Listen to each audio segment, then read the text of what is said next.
बिहार में पंचायत चुनाव नवंबर में होने हैं। इससे पहले सदन में भी ये मुद्दे उठने लगे कि पंचायत चुनाव दलीय आधारित होनी चाहिए। जिस पे सबसे ज्यादा किसी ने चर्चा किया तो वो नाम है प्रशांत किशोर यानी कि जनसुराज। तो हम समझेंगे कि क्यों दलीय आधारित पंचायत चुनाव होना चाहिए, इससे जनता को क्या फायदा होगा। इस पे खास तौर पे बात करने के लिए जनसुराज के प्रदेश प्रवक्ता अभिषेक जी हैं। क्या कहेंगे जिस तरीके से अभी सदन में भी इस मुद्दों को उठाया जा रहा है कि पंचायत चुनाव जो है वो दलीय आधारित पे होना चाहिए, तो इससे समाज को क्या फायदा होगा? नहीं, देखिए, सबसे पहले तो जनसुराज ने इस मुद्दे को उठाया कि पंचायत चुनाव दलगत आधार पे होना चाहिए। प्रशांत जी ने इस मुद्दे को उठाया। तो एक बात तो जो सबको अब समझ में आ जानी चाहिए कि बिहार में मुद्दा कोई भी मुद्दा हो, बिहार के राजनीति का डिस्कोर्स आदरणीय प्रशांत किशोर जी ही तय कर रहे हैं, जनसुराज ही तय कर रहा है।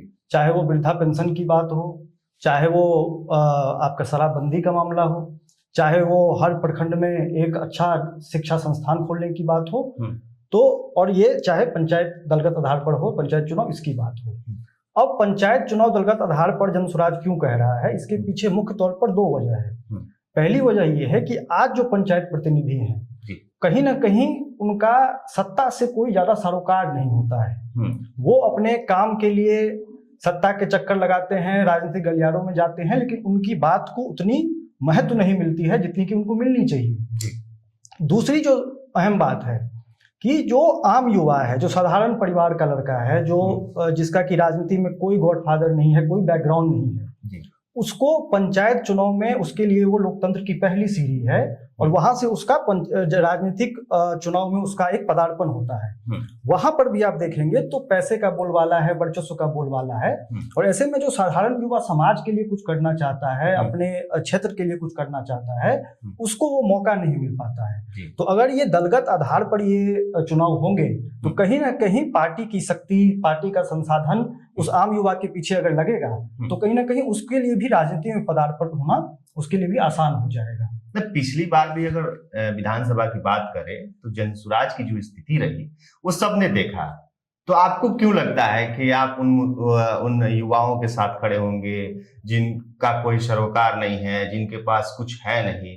क्योंकि जिस तरीके से आपने कहा कि पैसों की जरूरत पड़ता है, बाहुबल की जरूरत पड़ता है पंचायत चुनाव में भी, तो आप लोग कैसे उनको आगे लेकर आएंगे? कैसे लोग बसपा पे क्यों, मतलब लोग अपना भरोसा जो है वो कैसे जताएंगे? पिछली बार तो आपने देखा था कि आप लोगों के साथ कैसे जनता भरोसा आप लोग पे किया था, तो कैसे आगे देखिए, चुनाव के नजरिए से, आप विधानसभा चुनाव के नजरिए से जो चीजें देख रहे हैं, जनसुराज का ही ये देन है कि आज बुजुर्गों को बिहार के अंदर 400 रुपए के बजाय 1100 रुपए पेंशन मिल रहा है।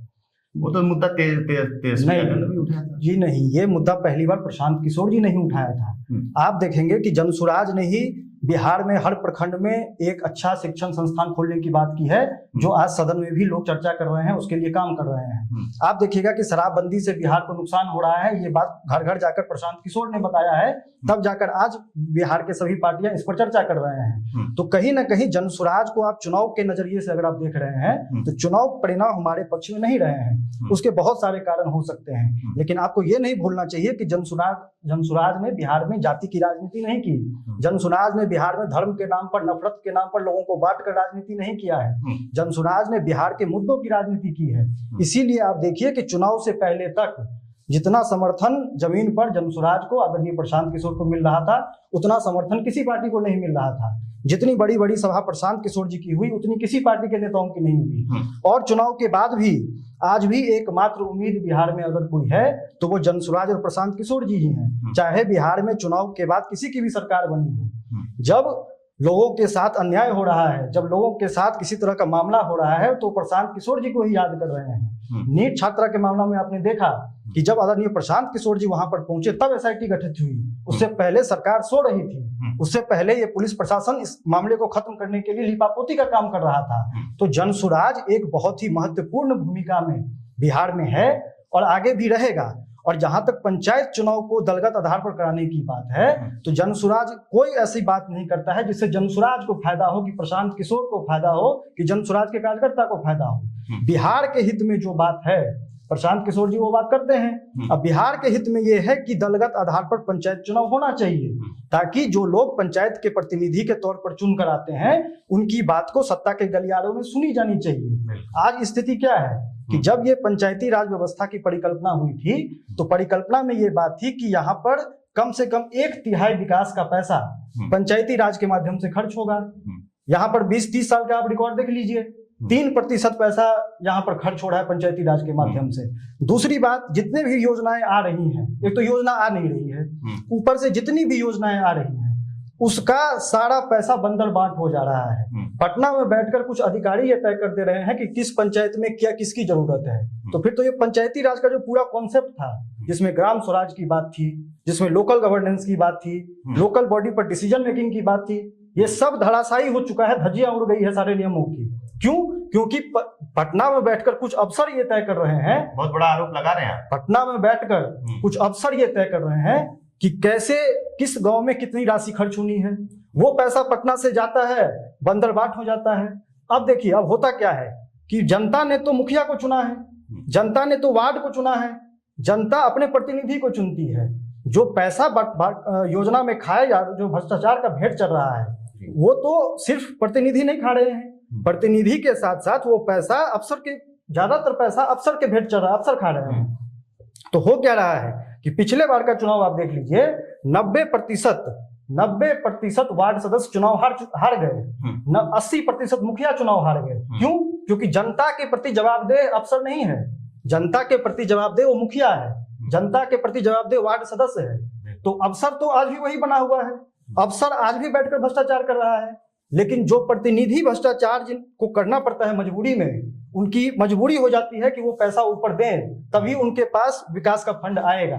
तो अब जब दलगत आधार पर ये चीजें होंगी, अगर सरकार इसको कराती है तो कहीं ना कहीं भ्रष्टाचार पे लगाम लगेगा, उनकी बात का एक प्रभाव होगा, वो सत्ता के गलियारों में उनकी पहुंच होगी, और कहीं ना कहीं उनकी पार्टी की जो ताकत उनके पीछे खड़ी होगी, तो वो निश्चित तौर पे विकास के कार्य को आसानी से काम अपने पंचायत में करवा सकते हैं। इससे उनको ताकत मिलेगी, चाहे वो किसी दल के हों, ये सिर्फ जनसुराज की बात नहीं है, वो किसी दल के होंगे तो उनका काम आसानी से होगा, उनको एक ताकत मिलेगी, राजनीतिक तौर पे वो मजबूत होंगे। जिस तरीके से सदन में ये मुद्दे उठे और दीपक प्रकाश ने कहा कि इस पे सभी पार्टियों का सहमति अगर होगा तो इस पे विचार किया जाएगा, तो क्या लग रहा है, अभी तो 9 महीने बाकी है चुनाव में, तो उससे पहले क्या लग रहा है कि ये दलगत होगा चुनाव? देखिए, अब चर्चाएं शुरू हुई है होनी, तो चर्चा जब होगी तभी कोई निष्कर्ष निकलेगा। हमारी जनसुराज की मांग पहले दिन से है, हमारी मांग बनी हुई है, इसको करवाना चाहिए, कराएंगे तो क्या क्या फायदे होंगे हमने आपको गिनवा दिया। अब ये सत्ता में जो लोग बैठे हुए हैं, जिनको ये निर्णय लेना है, उन पर है कि वो क्या करवाना चाहते हैं, किस तरीके से आगे बढ़ना चाहते हैं। उसमें हमारी यानी जनसुराज की कोई सीधी भूमिका नहीं है। तो आप लोग इस मुद्दे को काफी मतलब पहले से उठा रहे हैं, तो क्या फायदा होगा, जनसुराज को क्या फायदा होने वाला है दलगत अगर चुनाव होता है तो? नहीं, देखिए, ये बात मैंने कहा आपको कि ये बात सिर्फ जनसुराज की नहीं है। जनसुराज को क्या फायदा होगा, जनसुराज से जो जितने युवा जुड़े हुए हैं, साधारण परिवार से आते हैं, उनको मौका मिलेगा, और सिर्फ जनसुराज ही क्यों, आज बिहार की राजनीति या देश की राजनीति की अगर बात कीजिए तो साधारण युवाओं, तो सभी दल होंगे, साधारण युवाओं को मौका कौन देता है? कोई नहीं देता है। अब आप देख लीजिए, विधानसभा का उदाहरण देता हूं आपको। विधानसभा चुनाव में दलगत आधार पर विधानसभा चुनाव होता है, जनसुराज के 90% उम्मीदवार ऐसे थे जो पहले कभी आज तक चुनाव नहीं लड़े। बताइए कौन सी पार्टी ऐसी है जिसने ऐसे साधारण लोगों को चुनाव टिकट दिया है? धनबल बाहुबल के नाम पे पूरा चुनाव होता है। तो जनसुराज को फायदा या जनसुराज के लोगों को तो फायदा इस आधार पर तो निश्चित तौर पे होगा कि साधारण परिवार के जो लड़के हैं, जो जनसुराज से जुड़े हुए हैं, जिनको अभी तक जो लोग पिछले 3 साल से बिहार को बदलने की जिद को लेकर आए हुए हैं, उनमें से जरूर कोई ना कोई मुखिया बनेगा, कोई ना कोई पार्षद बनेगा, कोई ना कोई समिति बनेगा। जनसुराज के संसाधन पर, जनसुराज की शक्ति पर वो आगे बढ़ेगा। और सिर्फ जनसुराज ही नहीं, जेडीयू में जो लोग 20 साल से झंडा ढो रहे हैं, कोई पूछ नहीं रहा है, जेडीयू के पास ये मौका होगा कि वो अपने ऐसे कार्यकर्ताओं को टिकट दें जो लोग लंबे समय से काम कर रहे हैं, उनको कोई पूछ ही नहीं रहा है। आरजेडी के जो लोग 20 साल से झंडा ढो रहे हैं, कोई पूछ नहीं रहा है, उनके पास ये मौका होगा कि वो ऐसे साधारण परिवार के लोगों को टिकट दें, उनको आगे लेकर आए। भाई, लोकतंत्र की पहली सीढ़ी है पंचायती राज, पंचायत चुनाव। अगर उसमें भी आप पैसे के दम पर, बाहुबल के दम पर अपने ही परिवार के किसी रिलेटिव को लेकर आएंगे, तो फिर आम युवा जो है, जिसको कि समाज के लिए कुछ करना है, उसके अंदर प्रतिभा है, योग्यता है, कुछ करने की जज्बा है, उसको मौका कौन देगा और वो कैसे आगे आएगा? तो ये सभी दलों के लिए ये अवसर है कि अपने उन कार्यकर्ताओं को जो 20 साल से आपके लिए झंडा ढो रहे हैं, उनको आप इन पंचायती राज चुनाव के माध्यम से उनको आगे लाकर मौका दें, ताकि राजनीति में उनकी भागीदारी, भूमिका बढ़े। बिल्कुल, सभी दल को इससे फायदा होना है, लेकिन अब नतीजे आने बाकी है। 9 महीने चुनाव में है। अब देखना यह है कि क्या इस बार दलगत चुनाव होता है या फिर जैसे हो रहा था उसी प्रकार से चुनाव, पंचायती चुनाव जो है वो होगा। हालांकि प्रशांत किशोर ने इसको सड़क पे इस मुद्दे को उठाया, अब सदन में भी ये मुद्दा गूंज रहा है। कब तक नतीजे आएंगे, इसके लिए हम भी इंतजार कर रहे हैं। आगे भी जो अपडेट होगा हम आपके साथ जुड़े रहेंगे। बहुत बहुत धन्यवाद।